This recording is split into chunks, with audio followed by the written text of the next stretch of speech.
Hey campers, it's another lovely day here at the Clapocalypse. Camp 1 Clap 2 on the One Clap Speech and Debate podcast is back, and today we'll have a visit from South Dakota superstar and NSDA Student of the Year finalist, Breanna Wollman.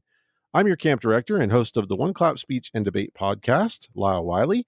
I hope everyone is ready to face any horrors that might stand in their way and share their voices with confidence and joy this season.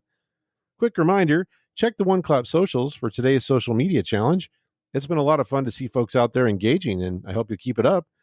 Let's learn a little bit more about our guest on today's show, who is back for Camp One Clap after being a counselor on the podcast last year.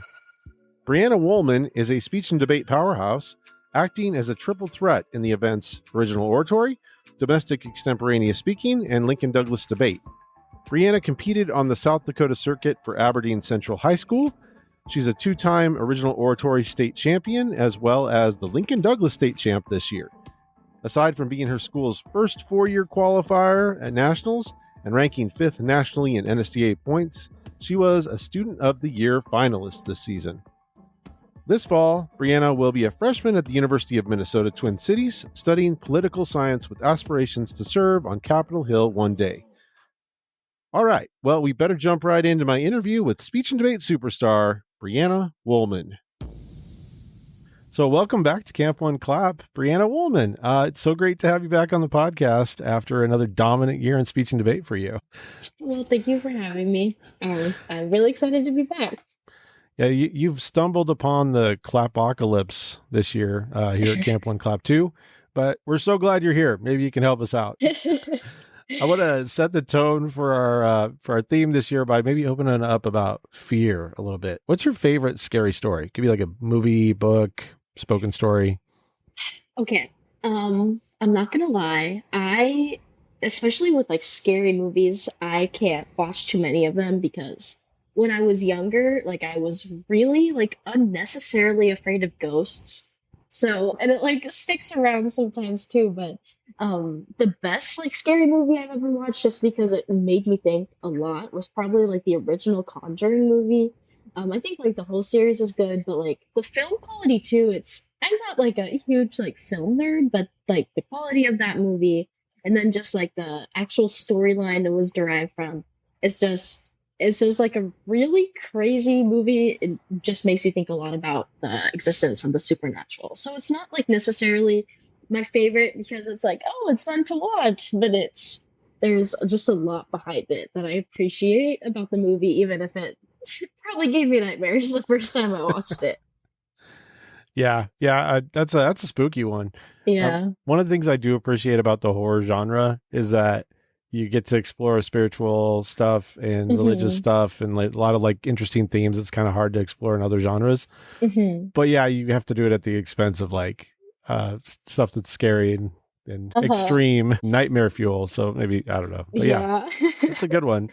So speaking of the apocalypse, if there was like an actual apocalypse, like we're like wandering around in a post-apocalyptic wasteland, like something out of a dystopian novel. On a scale of 1 to 10, how likely are you to survive? I really wish I could say that this number is higher, but it's probably not. I used to love the show The Walking Dead, but if there's anything that movie told me, it's that I genuinely would not have what it takes to survive. Like, I'm sure that being in that circumstance, it like hardens you and because you have to like change what it means to live and like the things you have to sacrifice is whatever. But I like the sacrifices you have to make, they're a lot, and I have an extremely weak gut. Like scent of zombies alone, I think would probably take me out.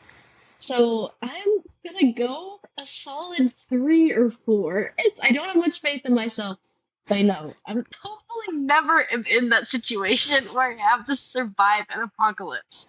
So Yeah, no kidding, right? Like, yeah, no, I don't think that I would be the most useful. yeah, Do you have any yeah. like skills that you'd bring to the table? Like any, I don't know, skills that would be Okay. useful?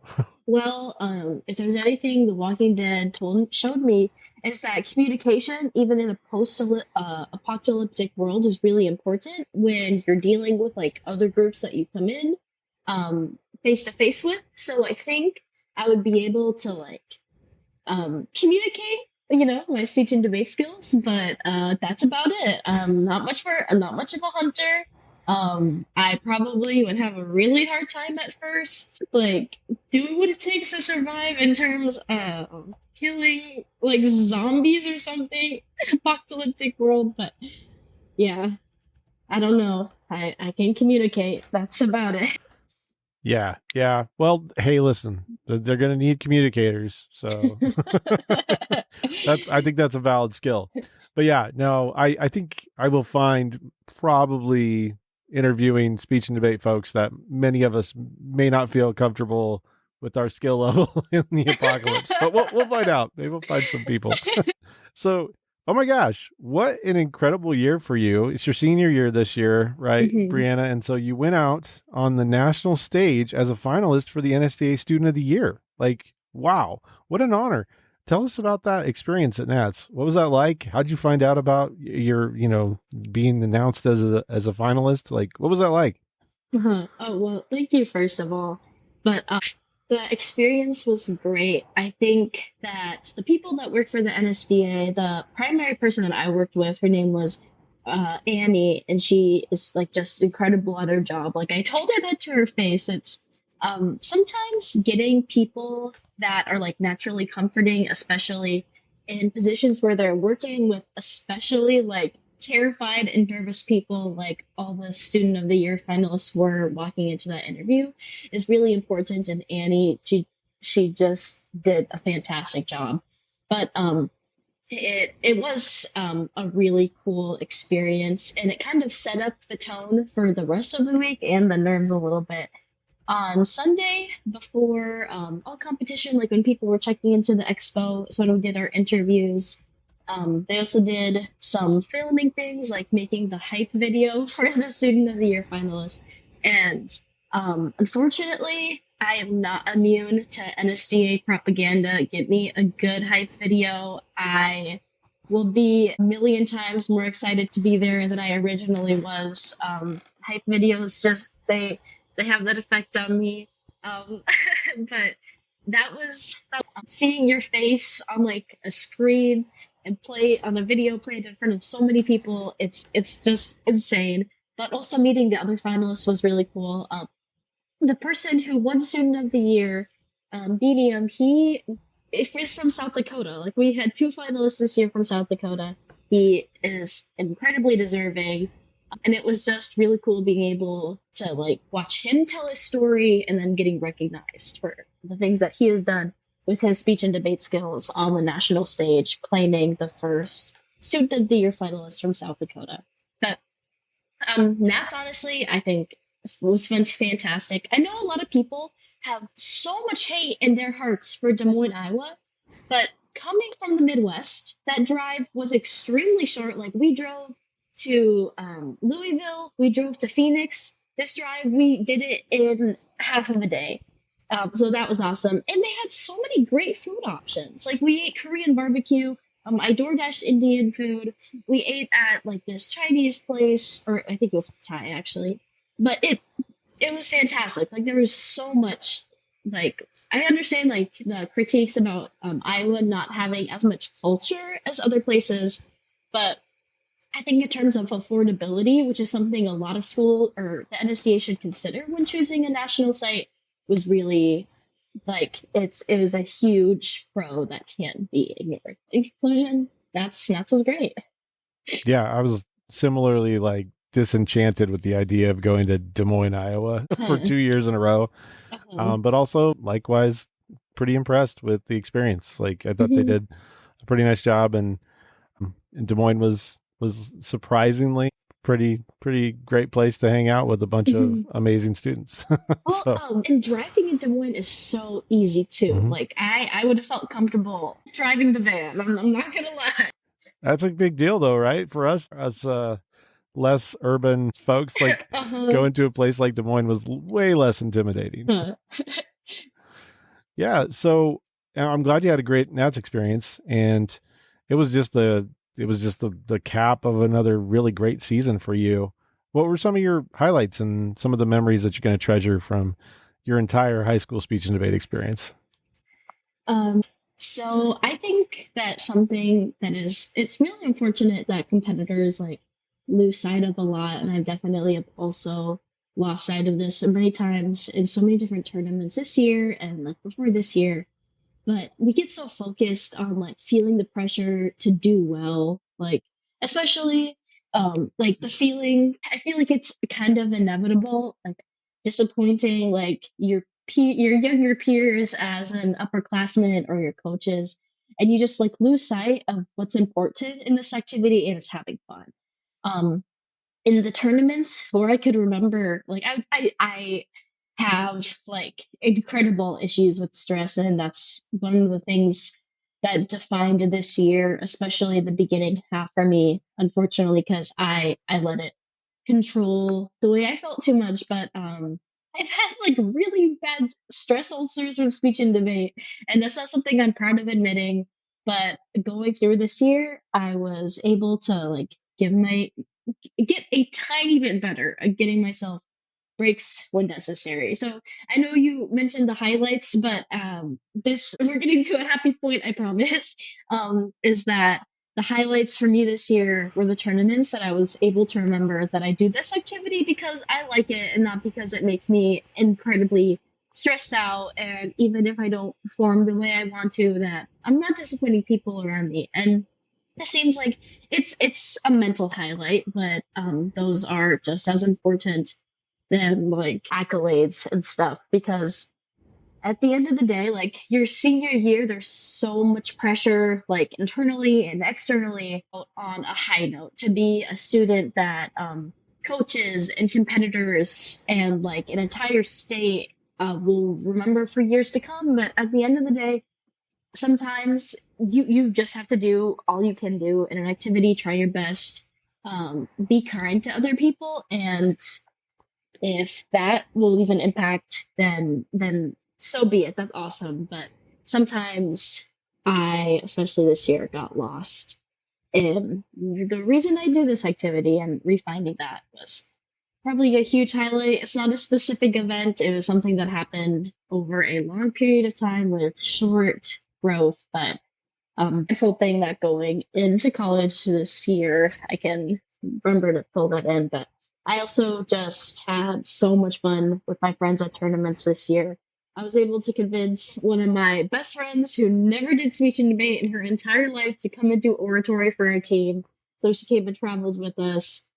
Literally, most of my closest friends were there at tournaments, and it was so awesome going from around that I feel like I stuttered too much when I was giving my extem speech or phrased my question wrong, reciting it, and things like that, and just go back and see their faces and laugh and remember the reason why I'm there for connection. That's like really mature and awesome stuff to share with us that is like hard to learn, like really hard Yeah. to learn. I think our, I mean, I don't want to get too deep here, but there's some cultural issues with us, like sort of seeing worth in people based on what they produce instead of who they are. Hmm.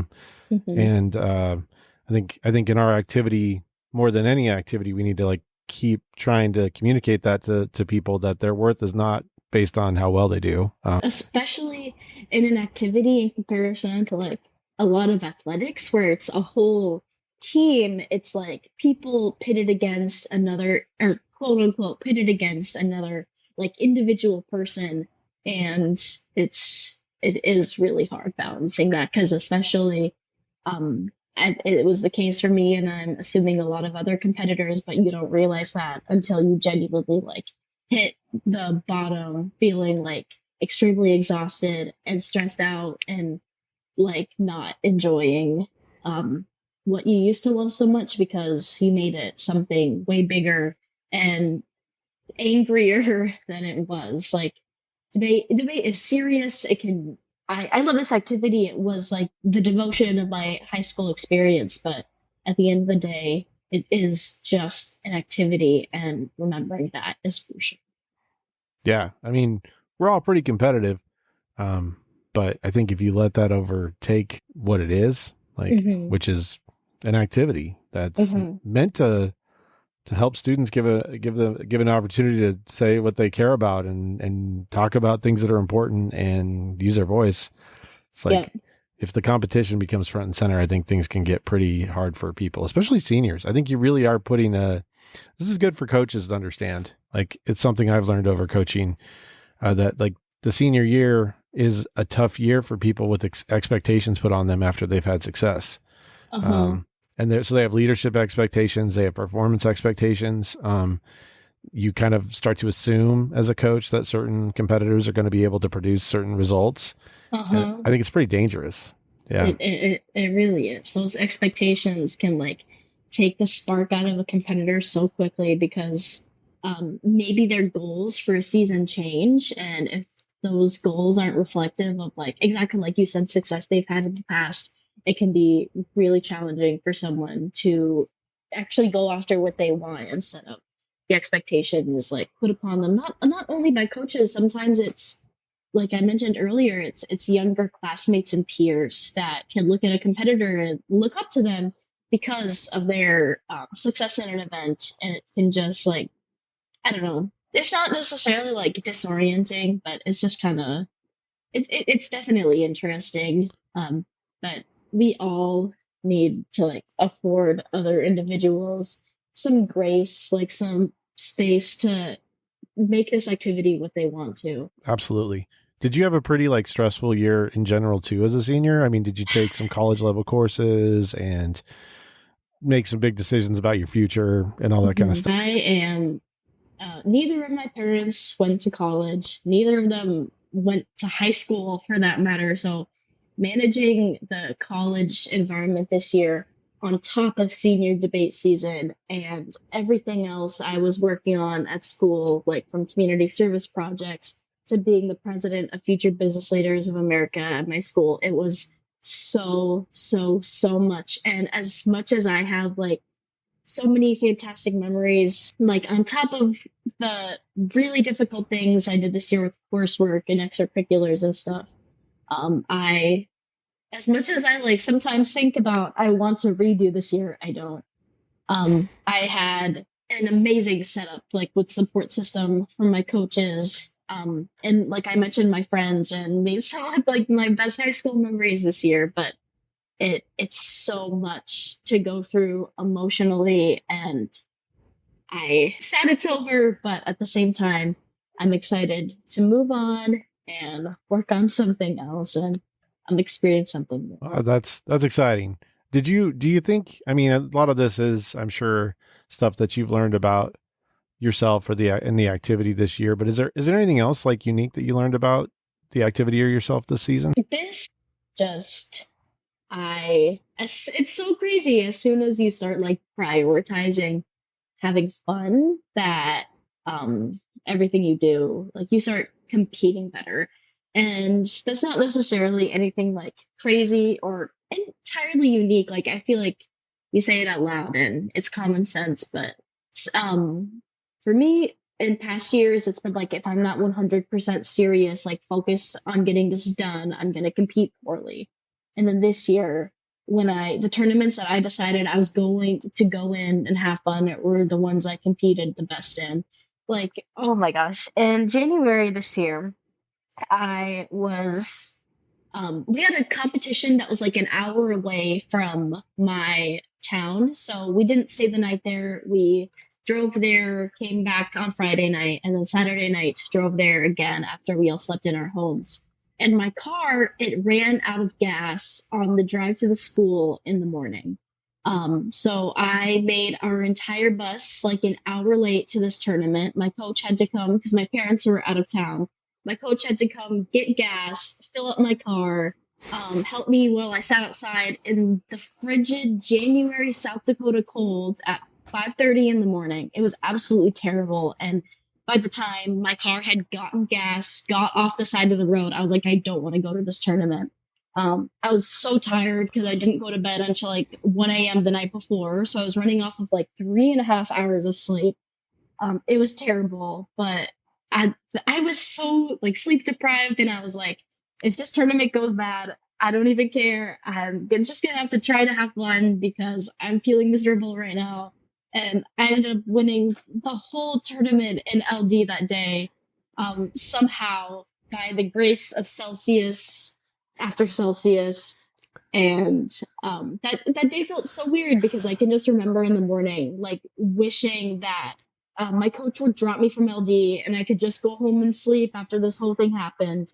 But he didn't do that. And I'm sure if I would have asked him, he would have, but I was not about to do that as a senior with only so many LD tournaments left. But its perspective is huge as what that story shares. But um, yeah, that was definitely something that goes to show the thing I learned this season is that having fun should probably be your biggest priority and can help you, especially with success. State was another thing where perspective was really important because in extemp on Friday, I crashed and burned in all of my rounds. The only tournament I did not make finals in extemp in this year was state because it was a scheduling issue where the South Dakota Activities Association has a very cut and dry on the schedule you can have, depending on the entries that you have in an event. So one of my judges was late in my oratory round, and even though I was first speaker, got out there as soon as I can, I lost 12 minutes of extemp prep time that the schedule could not be changed to get it back. In that first round, I gave a bad speech because the last loss of time, like, it freaked me out. It affected all of my other extemp rounds. And I went back in my hotel room as soon as breaks came out, and I cried so hard because oratory this year, as much as I love oratory, it was not my strong suit. The least expected thing that came out of this tournament was winning oratory because it had not been the year I'd hoped. In fact, the expectation this year was I really wanted to win LD, and extemp seemed what was most realistic for that. So it was just another example of getting out of your head and remembering the real reason you're there, things like that. Because, again, as I mentioned earlier, the tournaments that I remembered what was important to me, using my voice, having fun, communicating with others, those are the tournaments I'd invest in. And I know I've said that so many times, but it's something that it took me so long to realize. And if there's anything I can afford to other competitors this year, even especially if they're going into their senior year, it's that you will do better for yourself mentally, physically, in school and competition when you remember that you were a human being, you were allowed to make mistakes first, and go in this activity grateful that you could be there. Yeah. I love that. That's so important. Absolutely agree. And yeah, like, again, just congratulations on an amazing year. I want to change things up for a second and have a ghostly, spooky interlude. Okay. You mentioned earlier that when you were younger, you were afraid of ghosts. So maybe Yeah. we'll see if you've changed your views. Do you believe in ghosts and in the paranormal? Like, why or why not? Okay.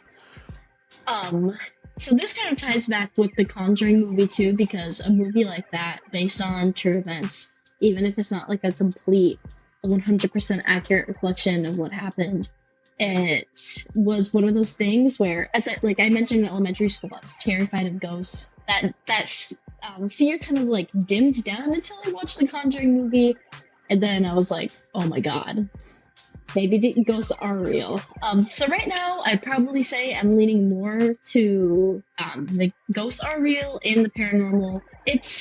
Conversations like this are difficult and not difficult at the same time. It really depends on how it's framed, but it is like the existence of, exactly like you said, with like faith and religion. It ties into it so interestingly, and I'm not necessarily like someone who like I'm just having word soup right now. But I believe in ghosts. It's honestly would not have the time to explain like every instance or like why I think ghosts are real, but it's just something that I like feel. I don't know. That Um, is legit. It's a yeah. very difficult thing to try to. It's very personal and I uh don't know, For complicated. like no reason at all, because well, there is a reason, but ghosts, like, a lot of times they're framed as like Halloween things, and it's like animated things, and then you're like, oh my gosh, but these could be real. And I don't know. All right, well, let's shift away from the ghosts for now Yeah, and that's a good choice, I think. move into like I want to talk about like activism and speech and debate as a tool Mhm. for leading to change. So how does speech and debate like create opportunities for students to become agents of change in like their local spaces and then in the larger like more national space? I think this question ties like really great back into the being a student of the year finalist, because that is the entire idea, like honoring students that took the skills that they learned from speech and debate and generated change in their community. Um, I think with the skills that speech and debate teaches students, there comes a huge responsibility to not let those skills go to waste. Navigating how you put that to use in your life is going to be different for everybody. But I think if there is an issue that you are passionate about and you have like time, not even resources, you can develop and find resources later, but first the time. And you can find other like minded issues that care about that issue. Aside from speech and debate, my high school experience was defined by this project, or primarily defined by this project I started with some of my friends called Project Red, where like the entirety of my junior and senior year, we worked on trying to eliminate period poverty on the local, state, and in my school, like those levels. And it was entirely because of speech and debate. The speaking skills that we gained, the writing skills, like we assisted in writing the first ever bill in the South Dakota legislature that would have ended the pig tax. And dealing with those kind of things, especially again when you have the time, it's so important, because speech and debate made you a communicator for a reason. And sure, it's great being able to like express in a debate round something, but if you are not taking those speaking skills and your ability to persuade others and applying them in other ways, then I think you're cutting yourself short as a competitor as well, because the way you become a well-rounded communicator is being able to talk, and obviously talk, but to be able to communicate not only in a debate round, but also how to have hard conversations outside of rounds where your win loss is not defined by a ballot, but instead how you like or an opportunity to advance on an issue. That it sounds super complicated because I didn't explain it the most beautifully, especially with the debate thing.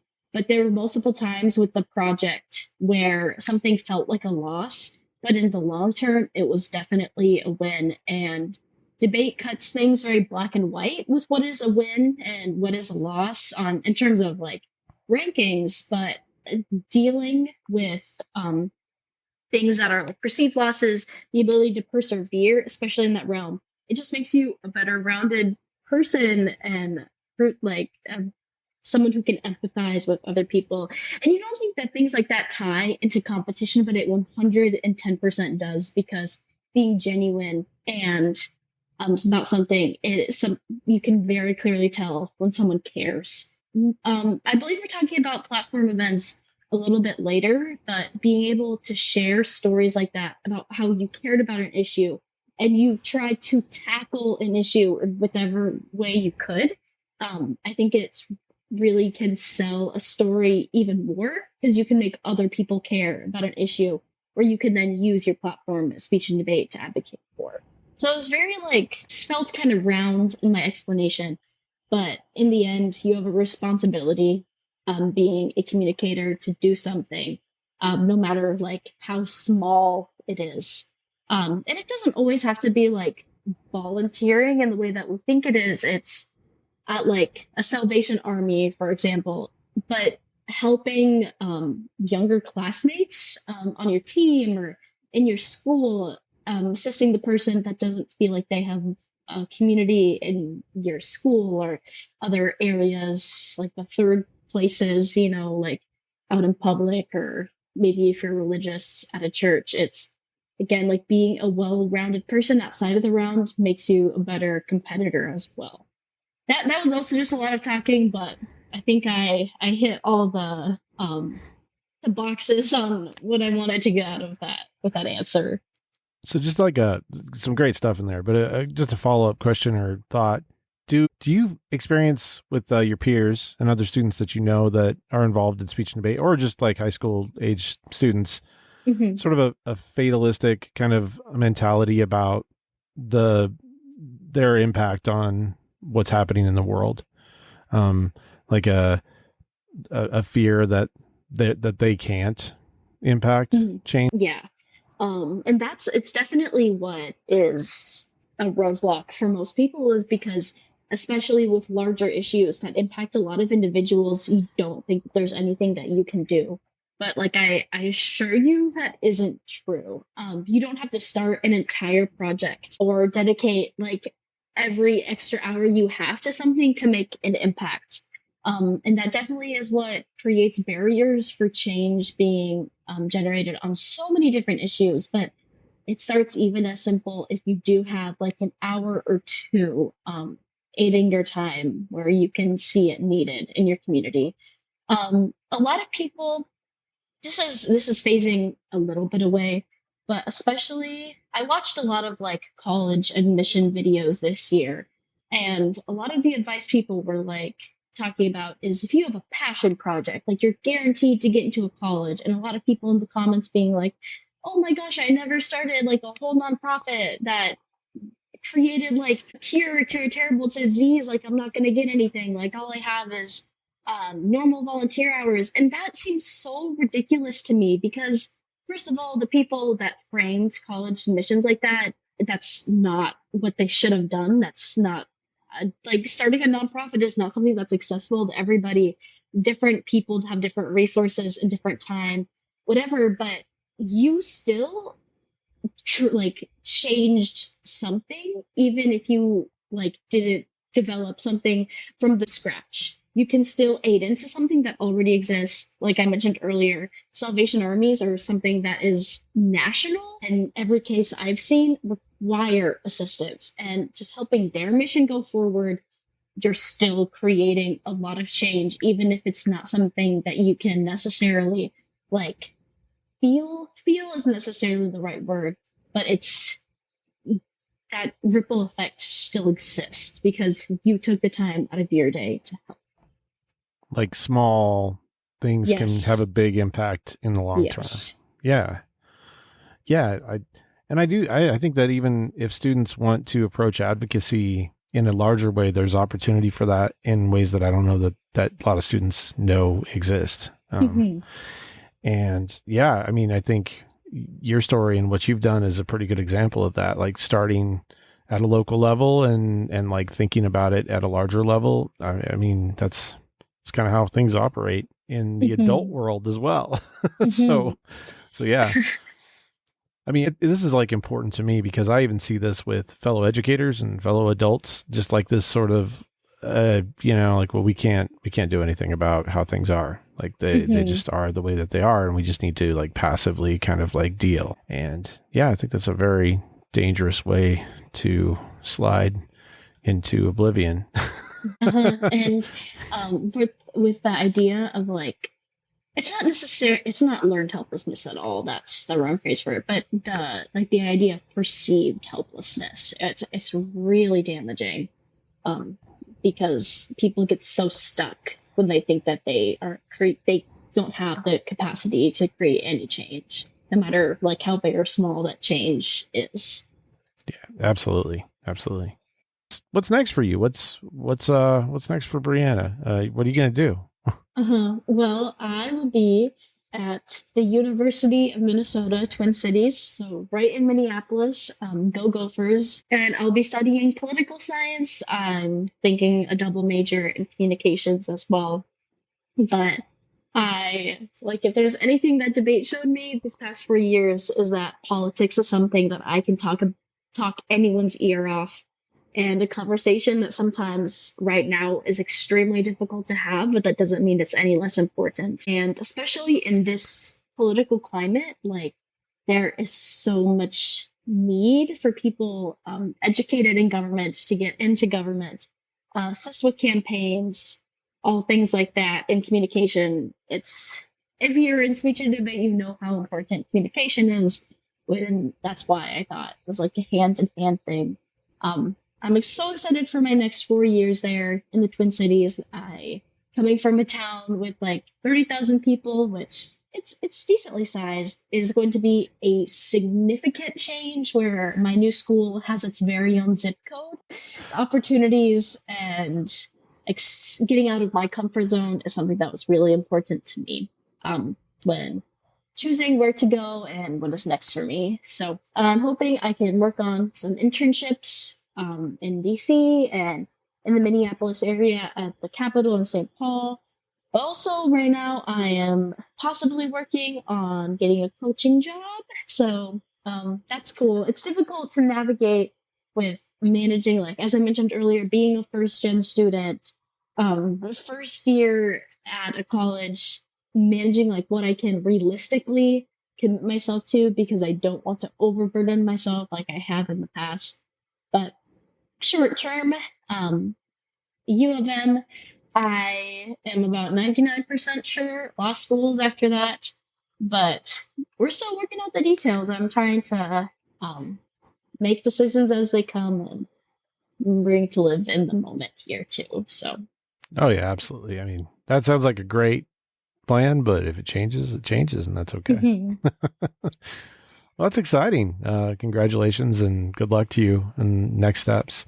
Thank you. Yeah, of course. I was thinking it'd be fun to close out interviews by talking about the visceral fear of speech and debate for like Mhm. many people, especially maybe non-speech and debate folks. Just in general, the general public has got this terrifying, like horrible feeling about public speaking. Mhm.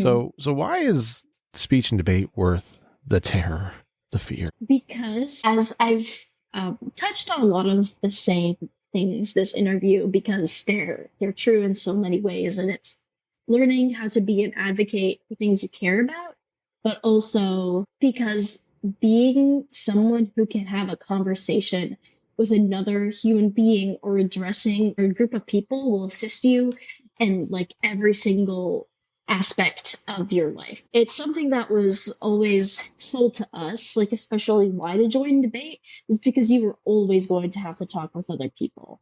And being able to be good at it will get you so far. And whether it is in like the classroom setting, giving a presentation, or at your job, at the interview, or presenting a proposal, all these different things, like those are like very like vague examples. Like you apply them in your own life.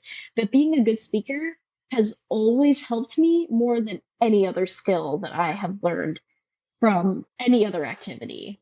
Communication, I feel like is the buzzword of this session, but it's huge and so widely applicable. I can think like every opportunity that I have received in my high school experience, it is 100% because I could convey my message in a sophisticated and persuasive way because of speech and debate and being able to show yourself in like the things that you care about and like who you are in a conversational tone, even if it is just a conversation, not just publicly speaking to other people. You being confident in the words that you were saying is so, so, so important. We learn this in debate rounds where sometimes we can be a little bit maybe clueless about a topic, or you hit a response that you don't necessarily, or hit a topic or a point that we don't necessarily know that well.